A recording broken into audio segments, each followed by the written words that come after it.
네, 감사합니다. 오늘 우리가 함께 나눌 말씀은 시편입니다. 시편 17편입니다. 17편 1절부터 15절까지의 말씀을 함께 보도록 하겠습니다. 제가 가진 성경은 구약성경 812페이지입니다. 시편 17편 1절로 15절까지. 구약성경 812페이지입니다. 제가 가진 성경은 812페이지. 다 찾으신 줄 알고 한 목소리로 함께 읽도록 하겠습니다. 812페이지 함께 읽습니다. 시작. 여호와여, 의의 호소를 들으소서. 나의 울부짖음에 주의하소서. 거짓되지 아니한 입술에서 나오는 나의 기도에 귀를 기울이소서. 주께서 나를 판단하시며 주의 눈으로 공평함을 살피소서.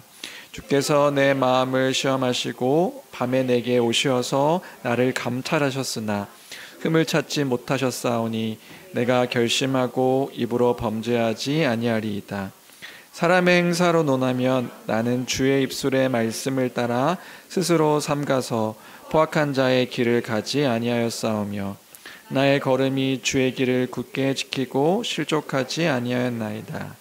하나님이여, 내게 응답하시겠으므로 내가 불렀사오니 내게 귀를 기울여 내 말을 들으소서. 주께 피하는 자들을 그 일어나 치는 자들에게서 오른손으로 구원하시는 주여, 주의 기이한 사랑을 나타내소서. 나를 눈동자같이 지키시고 주의 날개 그늘 아래에 감추사 내 앞에서 나를 압제하는 악인들과 나의 목숨을 노리는 원수들에게서 벗어나게 하소서. 그들의 마음은 기름에 잠겼으며 그들의 입은 교만하게 말하나이다. 이제 우리가 걸어가는 것을 그들이 애워싸서 노려보고 땅에 넘어뜨리려 하나이다. 그는 그 움킨 것을 찢으려 하는 사자 같으며 은밀한 곳에 엎드린 젊은 사자 같으니이다. 여호와여, 일어나 그를 대항하여 넘어뜨리시고 주의 칼로 악인에게서 나의 영혼을 구원하소서. 여호와여, 이 세상에 살아간 그들의 분깃을 받은 사람들에게서 주의 손으로 나를 구하소서. 그들은 주의 제물로 배를 채우고 자녀로 만족하고 그들의 남은 산업을 그들의 어린 아이들에게 물려주는 자니이다. 나는 의로운 중에 주의 얼굴을 배우리니 깰 때에 주의 형상으로 만족하리이다. 아멘. 아멘. 우리는 계속해서 이후 한 달 동안 골방기도 훈련의 때를 정하여서 시편을 한 편씩 함께 나누고 있습니다. 이번 골방 훈련 때에 시편을 한 편씩 나누는 이유는 시편 자체가 하나님 백성의 그 시이면서 동시에 찬양이고 기도이기 때문에 한 편 한 편씩 묵상하며 이렇게 기도할 수 있는 것이구나 우리가 기억할 수 있기에 우리가 시편을 한 편씩 나누고 있는 것이지요. 믿음의 선배들도 시편을 가지고 기도했다 지난주에 말씀드렸습니다. 시편을 읊조리면서 기도의 내용으로 시편을 한 편 한 편 읊조리며 기도했던 것을 우리가 기억할 때에 기도를 어떻게 해야 되는지 잘 알지 못하시는 분들도 이렇게 기도하면 되는 거구나, 이렇게 기도할 수 있는 거구나 알 수도 있게 되어지고요. 기도가 무엇인가 이해하고 생각하는 것도 우리가 가능하게 되어질 것 같습니다. 그래서 이 모든 이유로 시편을 묵상하고 시편을 또 함께 나누는 것은 참 우리에게 유익하구나 생각될 수 있을 것 같습니다. 오늘 우리가 함께 순서를 따라서 나누고자 하는 그 시편은 17편인데요. 우리가 함께 오늘 읽은 말씀은 17편이죠. 17편은 15절로 구성되어 있는 그러한 시편입니다. 크게는 네 문단으로 나눌 수 있는데 1절부터 5절, 그리고 6절부터 9절, 10절부터 12절, 13절부터 15절 이렇게 해서 네 문단으로 크게 구분할 수 있는 시편이 이 17편입니다. 그런데 오늘 우리가 17편을 잘 읽었다면, 여러분들 성경 처음 읽을 때에 이때 외에는 우리가 성경을 또 보고 쭉 읽는 시간들이 거의 없잖아요. 그래서 성경 읽는 시간부터, 그래서 어떤 교회에서는 성경을 읽은 그때에 어떻게 시작하냐면 온 성도들에게 말씀을 전하는 사람이 이렇게 선포합니다. 하나님의 말씀입니다. 그러면 성도들이 이렇게 화답하며 성경을 읽거든요. 말씀을 주신 하나님께 감사합니다. 그러며 성경을 읽는단 말이지요. 여러분, 설교를 듣는 것, 목사를 통해서 설교를 듣는 것도 중요하지만 그 전에 하나님 말씀을 우리가 사실은 다 같이 읽거든요. 긴 성경 본문이라 하더라도 우리가 성경을 다 읽는단 말입니다. 성경 읽는 것부터가 하나님의 말씀의 시작임을 기억하며 하나하나 무슨 말씀인가 잘 이해할 필요가 우리에게 있습니다. 그저 읽는 시간이 아니다. 그냥 오늘 15절까지의 말씀인데 무슨 말씀, 하나님께서 어떤 말씀을 우리에게 주셨는가 우리가 기억하며 설교자를 통해 그것들의 해석을 듣는 거지요. 그렇게 우리가 17편을 읽을 때에 읽었으면 우리가 들게 되는 생각이 있는 거예요. 무슨 생각이 드냐면 17편 이거 처음 시작할 때부터 좀 불편한데? 라는 생각이 여러분들이 들지 않았는가. 잘 읽으셨다면요. 그냥 쑥 읽었다면 좋은 말씀이구나 끝날 수 있지만 아마 잘 읽으셨다면 시작되는 첫 문단부터 이게 불편하게 느껴질 수 있는 그 말씀이기 때문에 여러분들 어떻게 생각하셨는지 처음 설교를 시작하면서 묻고 싶었습니다. 불편하게 하는 표현들이 보이고 있거든요. 그럼 1절부터 한번 살펴볼까요? 1절 같이 함께 읽어보겠습니다. 다윗의 기도 함께 읽겠습니다. 시작. 여호와여 의의 호소를 들으소서.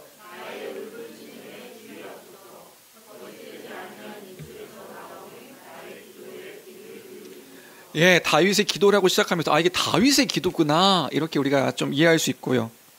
여기에 명령형 동사가 3개 나오는 것을 볼 수 있습니다. 무슨 동사냐면 들으십시오 이거예요. 여기 표시가 돼 있죠. 들으십시오.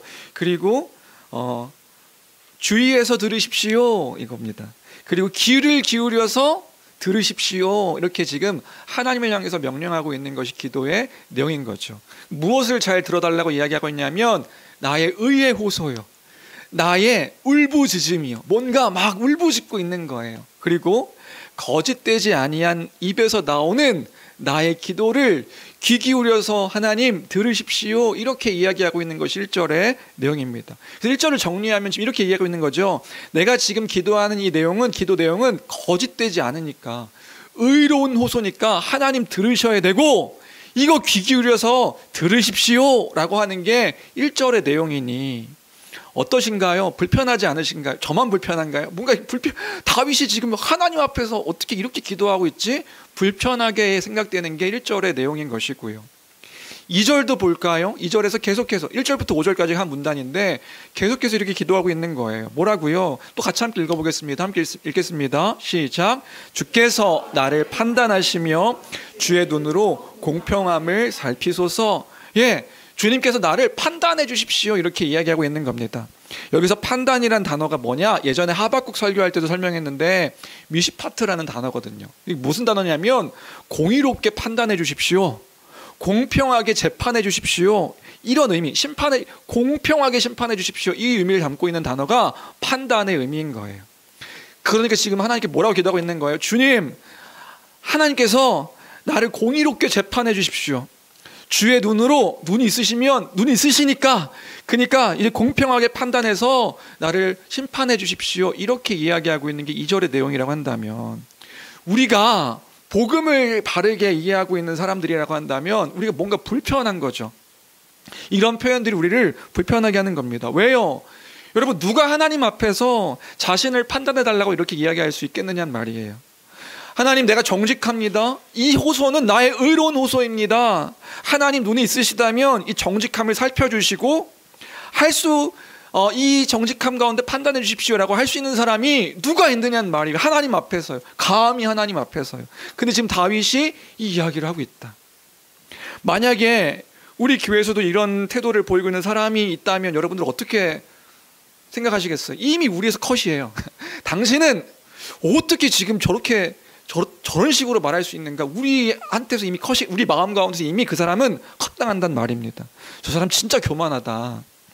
저 사람 자신을 볼 줄 모르는 사람이구나. 복음을 알고는 있나? 복음을 알고 저런 얘기를 한다고? 이런 판단을 할 수 있는 게 만약 우리 교회 안에서 그런 어떤 내가 의롭습니다. 내가 하나님 앞에서 하나님께서 나를 재판해 주실 겁니다. 뭐 이런 얘기를 한다면요. 그런데 이게 다윗의 기도라고 딱 표제가 있는 것을 봤을 때 우리가 적잖이 당황하게 되는 거죠.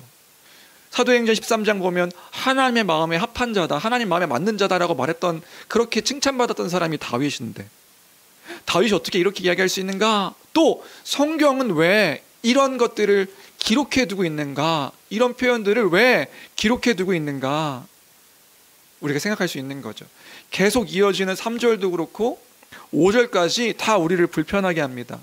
3절도 같이 함께 읽어볼까요? 3절입니다. 3절 읽겠습니다. 시작. 주께서 내 마음을 시험하시고 밤에 내게 오시어서 나를 감찰하셨으나 흠을 찾지 못하셨사오니 내가 결심하고 입으로 범죄하지 아니하리이다. 이게 무슨 말이냐면 주께서 내 마음을 시험하셨잖아요. 얘기하는 거예요. 여기서 말하는 시험은 유혹이 아닙니다. 유혹이 아니라 검사한다는 의미입니다. 그러니까 주님께서 내 마음 검사해 보셨잖아요. 검사해서 확인해 보셨잖아요. 그리고 밤에 오셔서 나를 감찰하시지 않으셨습니까? 감찰이란 단어 요즘 핫하죠. 그렇죠? 검사가 감찰하고 막 공무원들을 감찰한다 뭐 이런 것들. 긍정적인 표현인가요? 부정적인, 약간 우리에게 부정적으로 느껴지는 표현이에요. 감찰한다는 게 뭐죠? 감독하고 관리하고 조사하고. 그럼 어떤 것들이 떠오르세요? 한 사람을 탈탈 털어가지고 잘못된 것이 무엇인가 이렇게 잘못을 찾아내는 것을 이제 감찰이라고 하죠.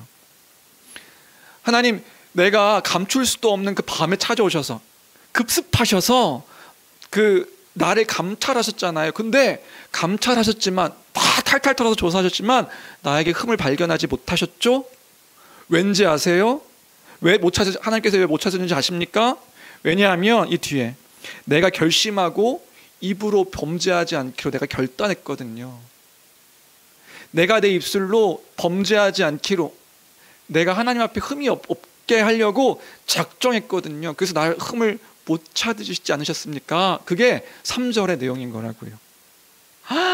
이야, 무슨 말인지 이해되세요? 이해되면 뻔뻔하다고요. 이해 안 되면 그냥 저게 그렇게 크게, 이게 되게 뻔뻔하게 보이는 거예요. 3절, 4절, 5절은요. 4절, 5절은 제가 읽을까요? 사람의 행사로 논하면 나는 주의 입술의 말씀을 따라 스스로 삼가서 포악한 자의 길을 가지 아니하였사오며. 그러니까 사람의 일들로 논한다면 나는 주의 말씀을 따라서 스스로 포악한 자의 그 길들을 따라가지 않았습니다. 나는 그 길을 걷지 않았어요. 5절, 나의 걸음이 주의 길을 굳게 지키고 실족하지 않았나이다. 내가 걸어갈 때에 주님의 말씀의 길을 따라서 갈 때 실족하다는 건 뭐냐면 이제 흔들려서 넘어지려고 하는 갈팡질팡하는 걸 의미하거든요. 나는 그 주의 길을 걸어갈 때도 갈팡질팡하며 흔들리지 않았습니다. 내가 주의 길을 곧게 걸어갔습니다. 그러니까 하나님, 나를 판단해 주세요. 공의롭게 공평하게 나를 재판해 주세요.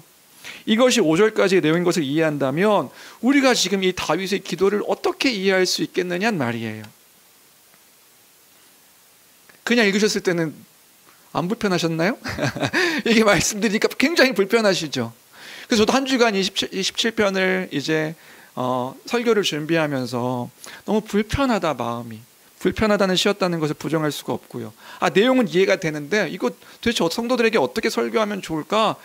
고민하며 막 마음을 불편하게 했던 시가 17편이었습니다.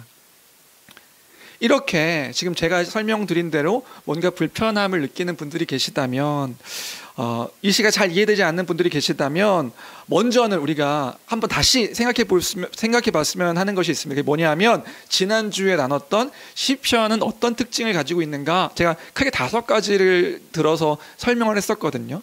시편은 어떤 특징이 있는가, 이 큰 그림부터 17편을 이해하기 전에 시편이라는 이 큰 150편의 이 시편이 어떤 특징을 갖고 있는가 기억하실까요? 크게 5가지를 이야기했는데 먼저 2가지 생각해 보면, 첫 번째는 다른 성경과 다르게 하나님을 향한 인간의 말이 기록되어 있는 것이 시편이다, 이런 이야기를 했었죠. 다른 성경은 하나님께서 인간을 향해 당신이 누구이신가, 하신 일들은 무엇인가, 이것들을 알려주기 위하여서 기록된 것이 창세기든 출애굽기든 마태복음이든 요한복음이든 서신서든 하나님이 누구이시고 행하신 일들은 무엇인가, 이걸 알려주고 있는 것이 다른 성경이라고 한다면, 시편은 인간이 하나님을 향하여서 찬양하고 기도하고 고백하고 있는 것을 기록하고 있는 게 시편이다. 이게 첫 번째 특징이다. 이런 이야기들을 우리가, 그래서 그 찬양 모음집이다, 이런 이야기들을 했죠. 이 첫 번째 특징이었고요. 그래서 인간이 하나님을 향해서 기도하고 간구하고 찬양하는 것들을 모아놓은 거다. 두 번째 특징은 뭐냐 하면, 이어서 그렇기 때문에 그만큼 그 인간의 모든 감정과 어떤 그 모습들이 기록되어져 있는 거예요. 솔직하게요. 그래서 기쁨, 슬픔, 뭐 분노, 아픔, 사랑, 즐거움, 이런 고백의 내용들이 다양하게 기록되어져 있는 게 시편이다. 그래서 시편에는요, 시인의, 이 시를 쓰고 있는 시인의 슬픔도 묻어 있고요, 처절함도 묻어 있고요, 고통과 절박함들도 묻어 있고요, 막 탄식하는 것들도 묻어 있는 거라고요. 그래서 지난주에 그런 얘기했던 걸 기억하시나요? 경건한 사람들이 읽었을 때, 시편 읽을 때, 묵상할 때 때로는 당황할 수도 있다고, 당황할 때가 있다고요. 왜요? 자신을 괴롭게 하는 어떤 사람들을 향해서 저주하는 내용들도 있고요, 하나님 저들을 심판해 주세요 라고 말하는 내용들도 있고요, 하나님 내가 이걸 뭐 다 품겠습니다 이런 것보다 막 솔직하게 막 어떤 감정들을 표현하는 것들을 봤을 때, 우리처럼 경건한 사람들, 악한 사람들 보면 이거 똑같구나, 뭐 그래 좋다, 뭐 이렇게 생각할 수도 있지만, 경건한 사람들이면 사람들일수록 막 이 시편을 볼 때 불편함을 느낄 수도 있는 거지요. 네, 이 두 가지 특징만을 기억할 때도 오늘 이 17편을 바로 우리가 맞닥뜨리게 된 거. 16편 때는 그렇지 않은 것 같은데 17편을 딱 보니까 우리가 이제 지금 우리를 불편하게 하는 그 시가 여기 이거구나 라고 맞닥뜨리게 되어지는 거죠. 그래서 한편으로 반갑기도 하고 또 한편으로는 우리를 당혹스럽게 하는 것이 이 17편인 겁니다. 그러면 오늘 이 당혹스러움을 우리는 어떻게 해결하고 다윗의 태도와 이 기도를 어떻게 이해하면 좋을까? 당혹스러우신 분들을 위해서 이제 C.S. 루이스가 시편 4색이라는 책을 통하여 이런 류의 시편을 어떻게 이해하면 좋은가, 이 도움을 좀 받아서 여러분들에게 지금 오늘 이 17편과 같은 이런 시를 어떻게 이해하면 좋은가, 그 이해를 좀 돕고자 합니다.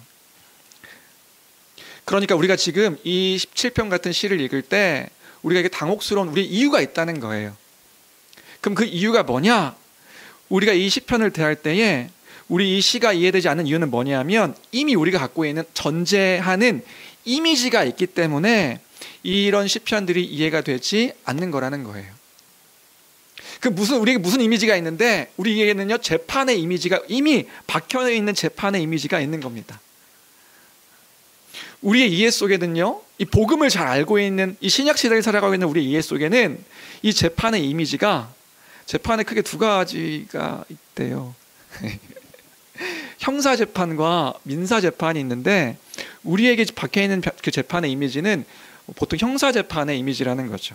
그래서 혹시 그림을 챗GPT한테, 저도 잘 몰라서 챗GPT한테 그림 한번 그려줘 이렇게 했는데, 아마 우리나라의 법정은 아닌 것 같고, 그러니까 이런 겁니다. 우리가 갖고 있는 형사재판의 이미지는요, 재판관이 있고 그 앞에 범죄를 저지른 범인이 있는 거예요. 피고죠. 그때 보통은 검사가 원고가 되어서요, 그 검사가 이 죄인의 어떤 죄질, 뭐 죄의 행태, 죄의 어떤 것들을 밝히고 증명합니다. 그리고 그래서 이 사람에게 30년에 요청합니다. 30년에 뭐를 요청합니다. 갑자기 긴장해서 까먹었는데 단어가, 어쨌든 요청합니다 하면 이제 재판장이 그것들을 듣고 검사의 어떤 그 내용을 듣고 판결을 내리는 거죠. 예를 들어서 조두수 같은 사람, 유영철 같은 사람, 그 죄인이 앉아 있는 거예요. 그 죄인이 앉아 있으면 검사가 그 죄를 따지고 재판장이 그것을 따라서 형벌을 구형하고, 이런 이미지들이 신약 시대를 살고 있는 우리가 갖고 있는 하나님 앞에서의 재판의 의미는 이런 이미지란 말이에요. 그래서요, 재판장은 누구시죠? 하나님이시죠. 사단이 우리를 끊임없이 정죄합니다. 정일국 저인은 입술로, 생각으로, 마음으로 범죄한 아주 죄인입니다. 그리고 우리는요, 그 죄인됨을 부정할 수가 없는 거예요. 왜요? 하나님의 율법 앞에, 말씀 앞에 그 작은 것 하나도 다 지켜서 행할 수 없는 우리임을 알기 때문에, 하나님이 아시는데 누가 나는 의로운 자입니다, 나는 그래도 괜찮은 자이지 않습니까? 하나님, 나 좀 판결해 주십시오. 나는 괜찮은 사람입니다. 나는 의로운 자입니다. 나의 호소를 들으십시오. 말할 수 있는 이가 누구냐는 말입니다. 그럼 죄인, 복음을 알고 있는 죄인은 어떻게 반응할 수밖에 없어요? 나는 맞습니다. 영원히 죽을 수밖에 없는 죄인입니다. 이렇게 말할 수밖에 없는 거죠. 우리 이미지 속에서는요. 그런데 그때 우리에게 영원하고 완전한 변호사 되시는 분이 계시는 거예요. 그분이 누구예요? 예수 그리스도시죠. 예수 그리스도가 우리의 변호사가 되셔서 우리를 보증해 주시는 거죠. 그리스도 안에 있는 자이기에 내가 이로 인하여 이 죄인 때문에 영원한 십자가 형벌과 그리고 그 율법의 한순간까지도 다 순종하여 의롭게 내가 되었습니다. 내 안에 있는 자입니다. 그 예수 그리스도를 믿는 이입니다. 그러니까 우리가 어떻게 돼요? 그 안에 있음으로 죄사함을 얻고, 우리 죄는 다 예수께서 다 죄값을 치르셨다. 그 의롭다 여김 받는 것. 그래서 재판장이 꽝꽝꽝 재판 내리시죠. 저 정일국은 의로운 자, 의인, 예수 그리스도 안에서 의인, 의로운 자다. 이런 법정적 이미지가 우리 가운데 있기 때문에 그 이미지 속에서 오늘 17편의 다윗을 바라볼 때에 시편이 하나도 이해가 되지 않는 거라고요. 어떻게 하나님 앞에서 의를 드러낼 수 있단 말인가? 그런데 지금 이 구약 성경, 특별히 유대인들의 이 시편 안에서는 이 형사재판의 이미지가 아니라는 거예요. 그럼 이 재판의 이미지는 뭔데? 다윗이요, 하나님 앞에서 판결받기를 원하는 민사재판의 이미지를 갖고 이 시편을 바라봐야 한다는 것입니다. 무슨 말인지 되세요? 그 민사재판이 뭔데요? 민사재판은 뭐냐면 개개인의 이해관계로 얽혀져서 재판을 받는 그 재판을 소송하고 재판하는 것이 민사재판이라고 이야기하죠. 근데 이런 겁니다. 개개인이나 두 집단이 있는데 누가 잘못했는가, 누가 옳은 일을 했고 누가 더 죄인인가, 이것들을 판결하는 것, 누구의 잘못인가, 잘잘못을 따지기 위해 법정에 서는 것, 그게 바로 민사란 말이에요. 이 이미지가 다른 거죠. 그러니까 지금 17편의 다윗은 내가 하나님 앞에서 의롭습니다. 나는 법 없이도 살 수 있는 괜찮은 사람입니다. 난 털끝 하나 잘못한 것이 없습니다. 하나님 앞에서 범죄한 일이 없습니다. 이 이야기를 하고 있는 것이 아니란 말입니다. 그럼 뭐예요? 지금 다윗에게는요, 다윗을 모함하고 위협하는 어떤 사람과 사람들이 있었던 거예요. 다윗이 있고 다윗을 향하여서 모함하기도 하고요, 위협하기도 하고요, 죽이려고 하기도 하고요, 비방하기도 하고요. 다윗을 안 좋은 사람으로 매장시키려고 하는 어떤 집단이 있는 거죠. 신학자들은 이 집단을 사울이라고 이야기하는데 사울인지 누군지는 정확히 알 수 없어요. 누구도 상관없습니다. 그런데 이 다윗을 모함하는 사람들이 어떻게 다윗을 위협했는데 그게 10절부터 12절까지의 내용 가운데 기록되어져 있는 거예요. 10절 한번 읽어볼까요? 10절입니다. 10절 같이 읽겠습니다. 시작. 그들의 마음은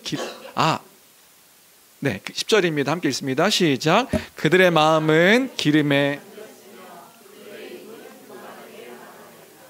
네, 여기서 말하는 기름은요, 히브리어로 헬레브라는 단어인데 지방질 이런 의미를 담고 있는 단어입니다. 그러니까 그들의 마음이 기름에 잠겼다, 이게 뭐냐면 탐욕스러움을 보여주고 있는 표현인 거예요. 우리가 보통 이제 어떤 이미지 속에 탐욕스러운 사람을 그렇게 표현하잖아요. 막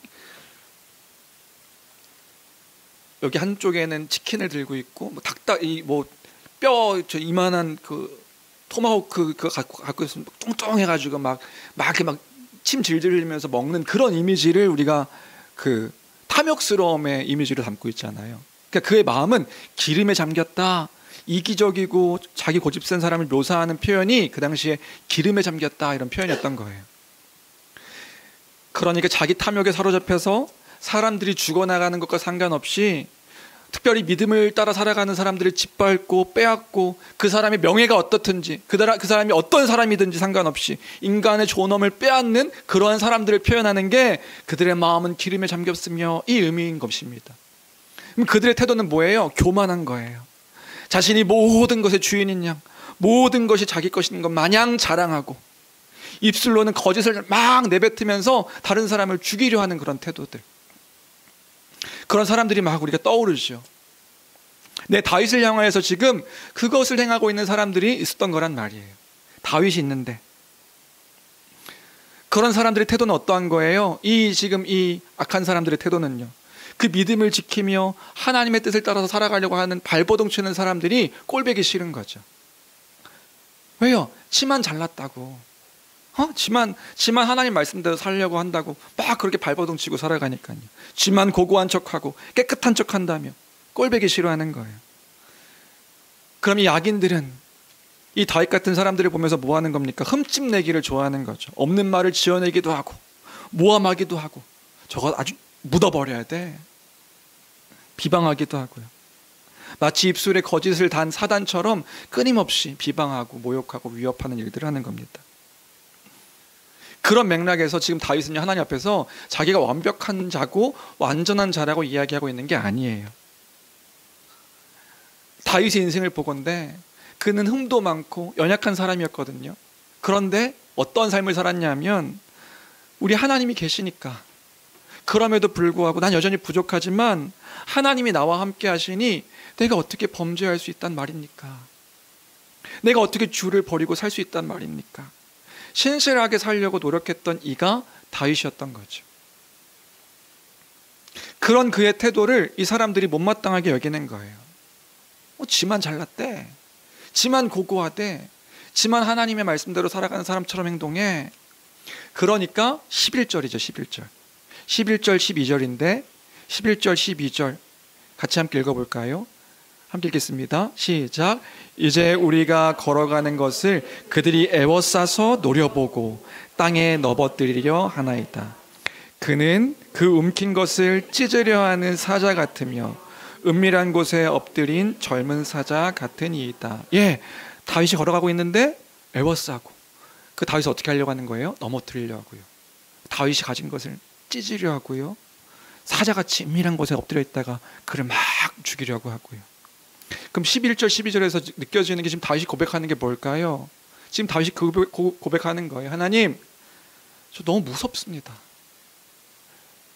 하나님, 저희가 너무 큰 위협을 느낍니다. 지금 이거 얘기하고 있는 건 아닌가요?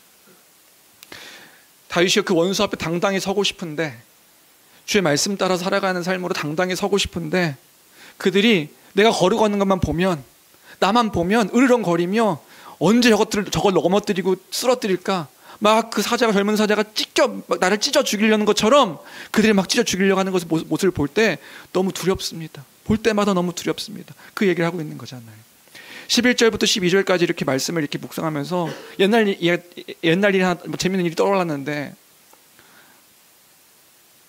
뭐 꼭 같을 수는 없겠지만 옛날에 제가 살던 동네가 그렇게 막 질 좋은 동네가 아니었던 것 같아요. 질 좋은 동네가 아니니까 항상 그 동네 놀이터 가면 형들이 거기에 있습니다. 그 형들이 있으면 그 형들 눈을 마주치면 될까요, 안 될까요? 눈 마주치면 안 돼요. 눈 마주치는 순간 그 형들이요, 부르는 거예요. 일로 와라. 때로는 그 형들이 우리가 지나가는 거, 약한 나 같은 애들이 지나가는 걸 보면 형들이 따라오십니다. 따라오셔서 뭐예요? 우리를 잡죠. 잡아서 뭐 하는 거예요? 그 유명한 멘트를 날리죠. 얼마 있냐? 뒤져서 나오면 10원에 한 대다. 이 동네 살았던 우리 친구들은. 그래서 우리 형들이 그럼 그 형들은 어떻게 해야 돼요? 도망 다녀야 돼요. 오면 진짜 막 거기 있는 거 다 꺼내야 되고, 그래서 큰 돈 갖고 다니면 어떻게 해요? 큰 돈 갖고 다니면 신발에 집어넣기도 하고, 그 형들에게 들키면 안 되니까요. 왜요? 무서우니까요. 웃자고 한 말이지만 이것을 다윗이 기록했다는 것들을 좀 기억하자면, 다윗이 이 글을 사울을 기억하며 썼다고 우리가 생각한다면, 사울은 어떤 사람입니까? 사울은요, 이스라엘의 첫 번째 왕이며 모든 권력과 모든 힘을 갖고 있었던 사람이 그 사울이었어요. 다윗이 두 번째 왕이고요. 그럼 다윗은 누구냐면 사울의 사위예요. 사울의 딸의 남편이며 사울의 사랑을 받아야 할 사위인데, 우리 성경을 읽어보면 이 사울이 죽는 날까지 이 다윗을 시기하고 미워하고 죽이려고 합니다. 그럼 다윗은 어떻게 해요? 그 사울에게 사랑받고자, 그리고 사울이 하나님의 기름 부음 받은 왕이라는 그 사실 때문에 사울에게 어떻게 하지 못해요. 도망치기도 하고요. 분명히 사울을 죽일 수 있는 기회가 있었음에도 불구하고 내가 어떻게 기름 부음 받은 하나님의 종을 내가 죽일 수 있단 말인가, 오히려 도망치고 그를 끝까지 섬겼던 인물이 다윗이란 말이에요. 그런 상황에서, 그런 상태에서 다윗이 쓰고 있는 시가 17편이다라는 것을 우리가 좀 생각한다면, 지금 다윗이 뭘 얘기하고 있는 거예요? 그런 상황 속에서 다윗이 하나님께, 하나님이 판단해 주십시오. 하나님, 나도 사실은 할 수 있는데, 나도 힘이 있어서 죽일 수 있는 기회도 있었고, 그를 어떻게 할 수 있는, 비방할 수 있는 나에게도 입술이 있고, 내가 어떻게 행할 수 있는 나에게도 힘이 있는데, 내가 할 수 없어서 참는 것이 아니라 내가 주의 뜻 안에서. 3절 그 얘기하고 있는 거예요. 결심하여서 내가 입으로 범죄하지 않기로 한 것입니다. 하나님 흠을 찾지 못하셨죠? 내가 결심하여서 내가 주의 뜻대로 살기로 결심했기 때문에 내가 입으로 범죄하지 않았습니다. 이렇게 하고 있는 거라고요. 안 한 것이 아니라, 못한 것이 아니라 내가 안 한 것입니다. 입으로 다른 사람을 비방하는 것을 하나님이 싫어하시는 하나님의 뜻이 아니니까 내가 하지 않은 거란 말입니다. 4절 사람의 행한 일로 따지면 주의 입술의 말씀을 따라서 스스로 포악한 자의 길로 내가 가지 않았습니다. 주님. 5절 이 상황이 이해가 되지 않는데 주의 길을 갈 때에 내가 실족하지 아니하고 내가 흔들리지 아니하며 주의 말씀의 길을 따라갔습니다. 그럼 지금 뭐 얘기하고 있는 거예요? 하나님은 아시지요. 하나님은 아십니다. 하나님이 나의 재판장이 되십니다. 저들의 모함 가운데서, 저들의 비방 가운데서, 저들의 위협 가운데서 다른 사람은 아무도 몰라도 하나님은 아십니다. 하나님이 나의 재판장 되어 주십시오. 그렇게 기도하고 있는 것이 지금 17편의 다윗의 기도란 말입니다. 지금 다윗은 자기의 잘남을 주장하고 있는 게 아니라고요. 자신의 모든 상황을 하나님께 끌고 가서 하나님 저 사람들과 나를 판단해 주십시오.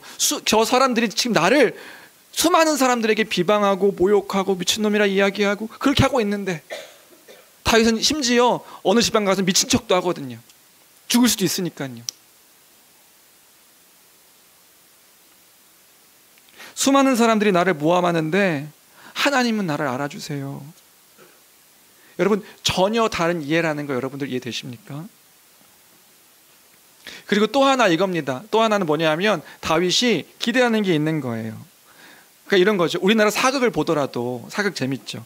사극을 보더라도 그렇고 고대 근동지방에서의 재판도 그렇고요.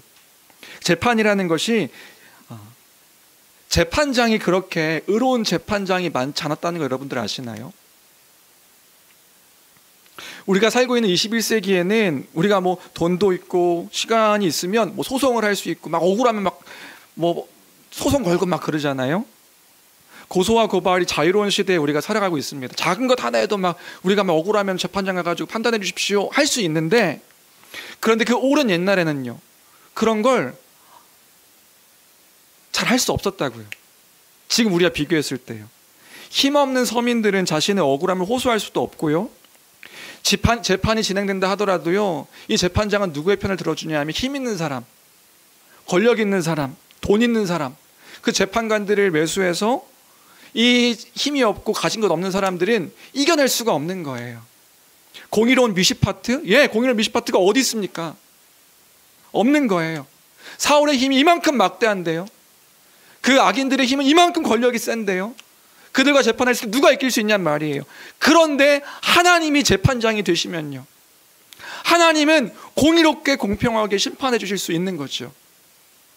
하나님이 판단해 주시면 하나님은 내 마음을 아실 테니까, 나를 감찰하시면 내가 어떤 마음으로 일들을 했는지 우리 주님은 아실 테니까, 하나님만은 공평하게 판단해 주실 수 있을 테니까. 그러니까 여기에서 시인의 시편에, 아까 시편 얘기했던 두 번째 특징까지 얘기했는데 세 번째 특징이 나타나게 되는 거예요. 그럼 뭐예요? 세 번째 특징은, 시인은요 이런 모든 상황들 가운데서 그냥 슬픔과 좌절과 탄식과 이런 것들이 있는데 이걸 그냥 자신의 감정으로 세상 가운데 풀어내는 게 아니라 이걸 누구한테 끌고 들어가냐면 이 모든 것을 가지고 하나님께 가지고 와서 하나님을 놓치지 아니하며 하나님을 기억하며 기도하는 것, 이게 바로 시편의 특징이고 17편에 잘 나타나고 있는 그 특징의 모습인 거란 말이에요. 그런 맥락입니다. 하나님이시니까요 하나님이 판단해 주십시오. 세상이 아니라 하나님께 가지고 가서 기도하고 있는 것이 17편의 내용인 것이란 말이에요. 그래서 1절부터 5절까지의 내용이 이런 거고요. 그러면 그렇게 판단해 주실 하나님이 어떤 분이시길래, 그 다윗이 신뢰하고 있는, 믿고 있는 하나님이 어떤 분이시길래 이게 6절부터 9절까지의 내용인 거죠. 이건 하나님이 이런 분이시다, 내가 믿고 있는 하나님은 이런 성품을 가지고 계신 하나님이시다. 그게 6절부터 9절까지인데요. 6절입니다. 6절 같이 읽어볼까요? 우리 하나님은 이런 분이십니다. 같이 읽겠습니다. 시작. 하나님이여 내게 응답하시겠으므로. 네, 하나님 어떤 분이시라는 거예요? 내 기도에 응답하시는 분이시라는 거예요. 내가 부르면, 내가 기도하면, 내가 간구하면 내 말에 그냥 흘려보내시는 분이 아니라 너 기도 내 귀찮다 이런 분이 아니라 내 기도에 작은 그 신음에도 귀 기울이시고 응답하시는 분이시라는 것을 믿음으로 지금 다윗이 기도하고 있는 거죠. 지금 이 시대에 어떤 심리학자가 이야기하기를 요즘 시대가 공감 과잉 시대라고 이야기합니다. 지금 이 시대를 판단하기를 지금 이 시대는 공감을 너무 강요하고 또 과잉적으로 이 공감을 받아야 하고 공감을 해줘야 된다고 말하는 시대라고 이야기하고 있어요. 다른 사람들이 자신의 말을 공감해줘야 된다라고 모든 사람들이 생각하는 거예요. 난 공감받아야 돼. 당연히 공감받으며 살아야 된다고 생각하는 거죠. 그래서 어떤 사람들은요, 자신의 말에 공감해주지 않으면 분노해요. 내 말에 공감도 못하는 저 사람. 공감하지 못해? MBTI도 공감 못하는 그 비아냥거리면서 너 뭐죠? 공감 못하는 건 뭐예요? T야? 뭐 이런 거예요? 너 T야? 공감 못하면요. 공감 능력이 없다고도 이야기하고 자신도 다른 사람의 말에 공감해주지 못하면서 막 서로가 공감해주지 못하는 것에 분노하는 시대. 그래서 공감 과잉 시대가 지금 우리가 살아가고 있는 시대라고 이야기해요. 그런데 여러분들 기억하십시오. 세상에 어떤 사람들도요, 사실은 우리가 서로를 공감할 수 있는 능력이 우리에게는 없어요. 누가 누구를 공감합니까? 내 마음을 헤아릴 수 있는 사람? 가끔 맞는 말이 있을 때도 있죠. 우리는 그건 공감이라 생각하는 거예요. 또 다른 걸 얘기할 땐 서로 달라요. 내가 그가 아니고 그도 내가 아니기 때문에 우리가요, 공감을 다 할 수 없고 다 이해받지 못해요. 그래서 하나님은요, 우리에게 기도하기를 원하시는 것이란 말이에요. 그러니까 사람에게 이것들을 공감받으려고 하는 것이 아니라 우리의 머리털 하나까지도 다 알고 계시고 우리를 창조하셔서 우리의 모든 것들을 지으시고 아시는 그분께 하나님은 기도하기를 원하시는 거라고요. 우리가 하나님 앞에 나아가서 하나님은요, 그 모든 것들을 들으시고 그 가운데 응답하시는 분이시라는 것을 우리는 기억해야 되는 것이란 말입니다. 하나님께 이 모든 것을 끌고 가서 작은 신음에도 기울이시는 하나님께 기도하는 것이다. 하나님 다 모든 것들을 들으신단 말이에요. 그런 분이시라는 것을 6절에서 이야기해 주고 있고요. 7절 볼까요? 하나님 어떤 분이신가? 7절입니다. 함께 읽겠습니다. 시작. 주께 피하는 자들을 그 일어나 치는 자들에게 오른손으로 주께 피하는 자들을 일어나서 치는 자들로부터 구원하시는 하나님이시다. 이걸 기억하며 다윗이 기도한 거예요. 여기서 재미있는 표현이 주의 기이한 사랑을 나타내소서. 그 주의 기이한 사랑입니다. 주의 기이한 사랑이라는 게 뭘까요? 뭐가 기이하길래 기이한 사랑이라 이야기할까요? 여기서 기이한 사랑이라는 단어가요, 예전에 한번 이제 수요금요 강좌 때도 얘기했는데 헤세드라는 단어인 거예요.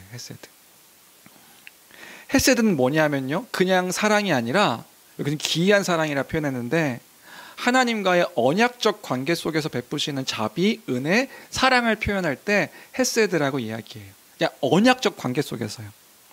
그 언약의 신실한 관계 속에서, 그래서 내가 행한 것보다 나의 행함을 보지 않으시고 베푸시는 하나님의 사랑을 이야기할 때에 이 헤세드라는 단어가 쓰여지는 거죠.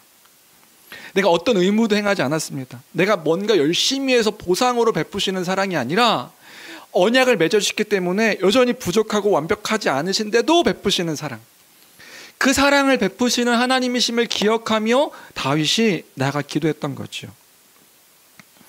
다시요, 내게 아무 공로도 없다고요. 내가 하나님 앞에 내세울 것이 아무것도 없다고요. 내가 헌금을 많이 했거나 예배에 잘 참석했거나 이런 어떤 행함 때문에 베푸시는 것이 아니라 하나님과의 언약 관계 속에서 그 언약을 맺으신 하나님이시기 때문에 베푸시는 그 자비와 은혜와 사랑, 그러니까 주의 기이한 사랑을 나타내십시오. 내가 혹시나 흠이 있는 사람이라 할지라도, 내가 아무 공로도 없고 하나님께 내세울 것이 아무것도 없지만 내가 말씀을 의지하여서 하나님께 피합니다. 내가 의지할 분이 하나님이시기 때문에 나는 너희 하나님이 되고 너희는 내 백성이 되리라. 내가 주님의 백성이기 때문에 내가 그래서 주님 앞에 피합니다. 주님의 사랑에 의지하여 내가 갑니다. 그럼 하나님 어떤 분이시라는 거예요? 그 사랑을 베푸시고 그 사랑 가운데 그 나를 치는, 주를 의지하는 사람들을 치는 사람들에게서 구원하시는 하나님이시기 때문에 내가 주 앞에 나아가 기도합니다. 언약적 사랑을 내게 보여주세요. 나를 지키시고 함께 하심을 또한 기억하시고 나를 구원해 주세요. 이게 바로 7절의 이야기인 거죠. 8절 9절도 마지막으로 읽겠습니다. 8절 9절입니다. 함께 읽습니다. 시작. 나를 눈동자같이 지키시고 주의 날개 그늘 아래에 감추사.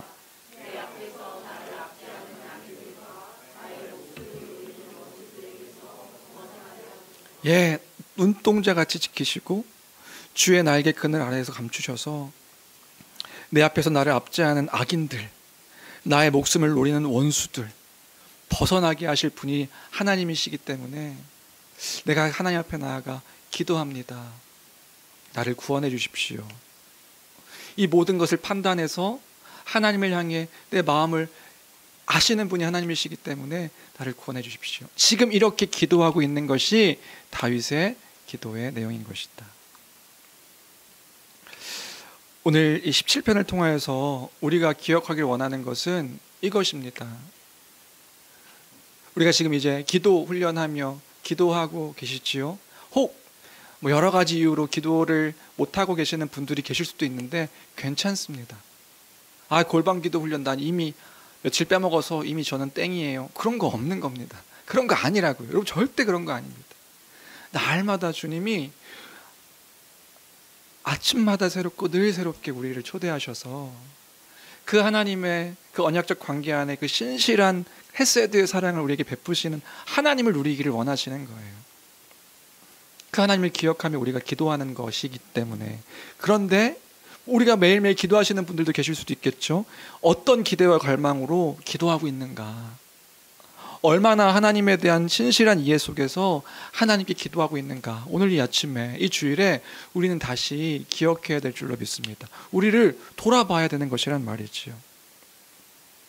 골방 기도 훈련을 통하여서 우리가 다시금 놓치지 않길 원하는 것은 뭐냐면요, 주의 말씀을 통하여 우리에게 말씀하시는 하나님의 성품인 것이에요. 하나님은 누구이신가? 다윗은요 이걸 놓치지 않았다고요. 여러 위협과 어려움 속에서 하나님이 누구이신가를 놓치지 않고 하나님 앞에 나아가서 기도한 거예요. 어떠한 상황 속에서도 언약적으로 신실하신 그 하나님, 그 사랑을 놓치지 않고 살았음이 분명한 것이란 말이지요. 그 사랑이 변치 않으신 분이시라는 것을 잊지 않으며 살아갔던 것이에요. 아마 기도하면서 더욱더 분명하게 생각했을지도 모릅니다. 하나님 이런 분이시기 때문에 우리가 입술로 고백하는 것을 통하여 우리가 더욱더 선명하게 기억한다는 거 아시나요? 그래서 통성기도 하잖아요. 물론 마음으로 기도하는 것도 우리에게 큰 기도의 의미가 되죠. 근데 우리가 입술로 고백할 때에 그 고백을 통하여서 우리는 더욱더 분명하게 하나님을 알게 되어지고, 찬양을 마음으로 찬양해도 우리에게 귀하고 은혜롭습니다. 그런데 우리가 입술을 다하여서 그 찬양을 고백하게 될 때에 우리의 온 영혼과 마음이 반응하게 되는 것들을 우리가 경험하게 되잖아요. 더 분명하게 기억했을 것이란 말이지요. 다시요, 지금 다윗 상황은, 지금 기도하고 있는 상황은 그런 게 아니라고요. 여러 사람들이 나를 애매하게 모함하고 젊은 사자와 같이 나를 찢어 죽이려고 하는 그 틈틈이 나를 옥죄어오는 그런 상황 속에서 그때에 하나님 저들을, 나는 의로우니까 저것들은 다 죽여주십시오, 이렇게만 이야기하고 있는 것이 아니라고요.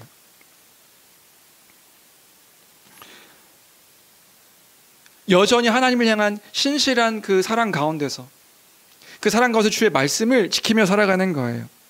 그때에 여러 모함이 있고 위협이 있고 박해가 있고 나는 막 멋대로 살아가고 있는데 나는 하나님 백성이니까 난 멋대로 살아도 되고 저것들은 악이니까 혼내주십시오. 지금 이렇게 기도하고 있는 것이 아니라 내가 여러 말씀 가운데 살아가고 있는 순결하게 살아가고 있는 그런 상황 가운데서도 그때에 내가 모함받고 위협받고 여러 가지 일들 속에서 어려운 상황 가운데 있는 그때에도 내가 하나님을 의지할 수 있는 분은 하나님 한 분뿐이 없기 때문에 한 분뿐임을 알기 때문에 그 앞에 나아가 이 모든 문제를 끌어안고 내가 일들을 해결하기 위한 것이 아니라 하나님 앞에 나아가 기도하고 주 뜻대로 살기를 간구하는 것, 그것이 바로 다윗의 기도의 내용이었던 것이란 말이에요. 주님, 내가 너무 억울합니다. 저 원수들을 판단해 주세요. 주님, 심판해 주세요. 그렇게만 기도하고 있는 것이 아니라고요.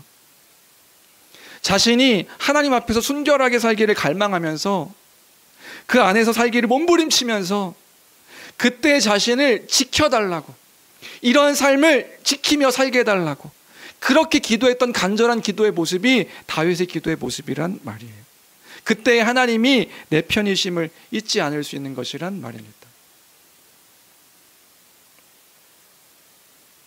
주님, 내 마음을 아시지요.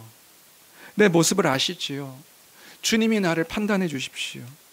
나는 이때에도 주를 사랑하기에 범죄할 수 없습니다. 남을 비방하고 남을 미워하고 남에게 해를 가하고 이렇게 살 수 없습니다. 왜요? 주님께서 그건 원하시는 뜻이 아니기 때문에. 이걸 기억하며 기도하고 있는 것이 다윗의 그 기도의 태도와 모습이란 말이지요.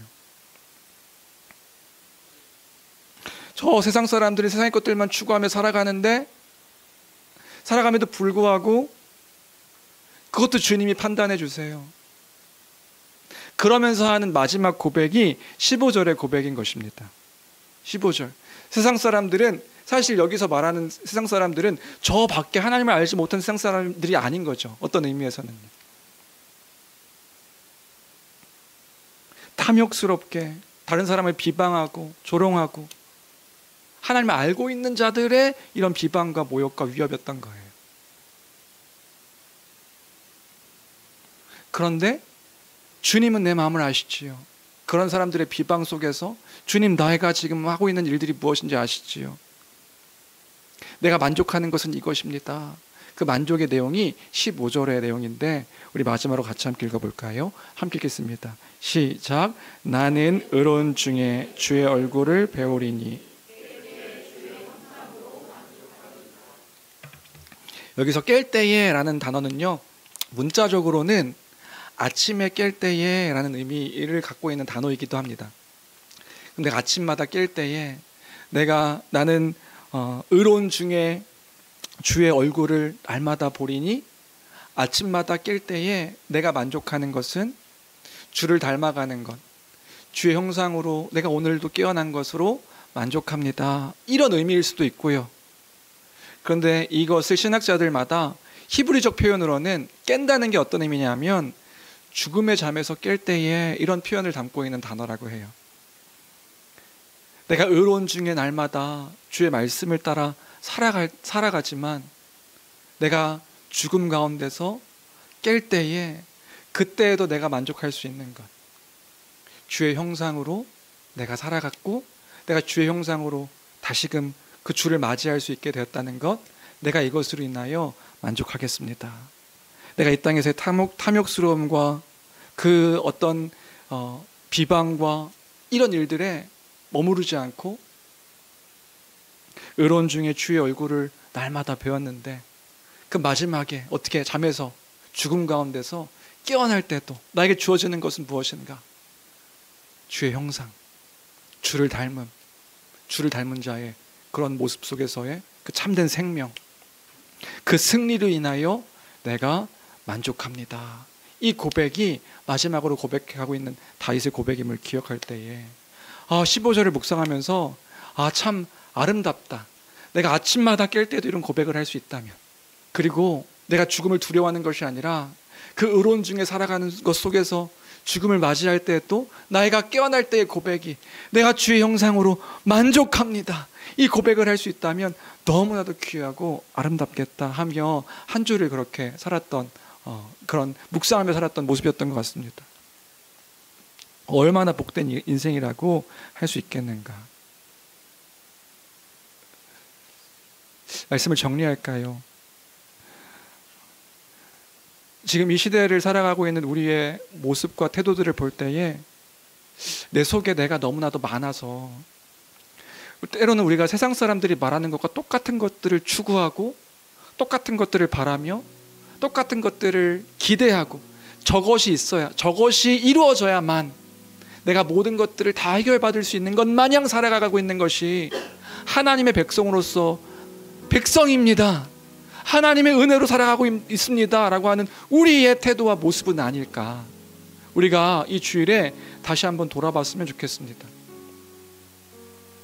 한 주간 저는 부산도 다녀오고요, 부산에 다녀오면서 그 선교지 또 특별히 우리 아이들도 같이 이 부산에서의 어떤 그 하나님의 일들을 알기를 바라면서 제가 그 아이들보다도 더 많이 그 선교사들의 영상, 또 특별히 우리가 그 선교사들 이후에 그 열매로 세워진 교회를 섬겼던 신사참배를 반대했던 주기철 목사님에 대한 영상, 그리고 또 주기철 목사님 기념관, 이런 것들을 다녀오면서 제 안에 하나님을 향한 그 사랑을 갖고 있었던 사람들의 마음은 어떤 것인가 한 주간 더 풍성하게 묵상했기 때문에 27편이 더 크게 와닿지 않았나 생각이 들어요.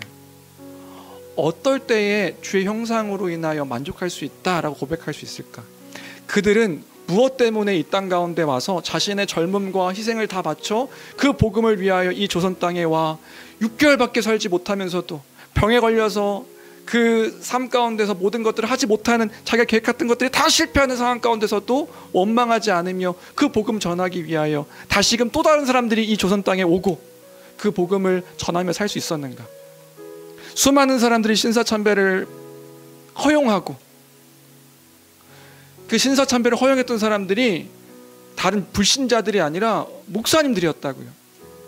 그 주기철 목사님은 그때에 오롯이 꼿꼿하게 신사참배는 10계명의 1, 2계명을 범하는 것이기에 내가 저 신사에 절할 수 없다, 모진 고문을 버텨가면서 살아갈 수 있었던 이유는 무엇인가 기억할 때에 하나님의 사랑이 무엇인가, 하나님의 마음을 따라서 그 의를 따라 순결하게 살아가는 것은 무엇인가, 그때 이렇게 기도하는 것이구나. 세상 사람들을 비방하며 그렇게 조롱하며 똑같이 대하는 것이 아니라, 똑같이 싸우는 것이 아니라, 자기의 뜻을 이루기 위하여서 그들과 막 논쟁하며 싸우는 것이 아니라 이 모든 것들을 끌고 들어가서 하나님 앞에 기도하는 거죠. 하나님은 아시지요. 하나님은 이 모든 것을 아시지요. 하나님 마음 아시지요.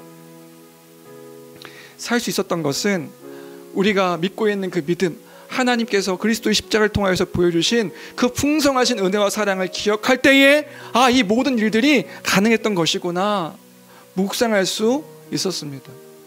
우리가 어떤 기대를 가지고 하루하루를 살아가십니까? 우리가 어떤 기대 속에서 주 앞에 기도하며 골방훈련 기도 그거 30분 채우려고 막 바둥바둥 하는 것이 아니라 우리가 어떤 것을 기대하며 기도의 골방으로 들어가 하나님 앞에 기도하며 간구하고 계시느냐 말입니다. 네, 주께서 우리에게 행하신 일들을 잊지 않고 또 놓지 아니하며 그 하나님이 어떠한 분이신지를 기억하며 그 모든 것들을 하나님 앞에 고백하며 그 하나님의 응답을 받으며 그 응답 가운데 감사를 고백하며 살아가고 또 살아갈 수 있는, 소망하며 살아가는 우리 교회, 저와 모든 여러분들 성도 되시기를 주님의 이름으로 간절히 축원합니다. 우리가 이 말씀을 기억하면서 함께 믿음으로 이 찬양 고백했으면 좋겠는데요.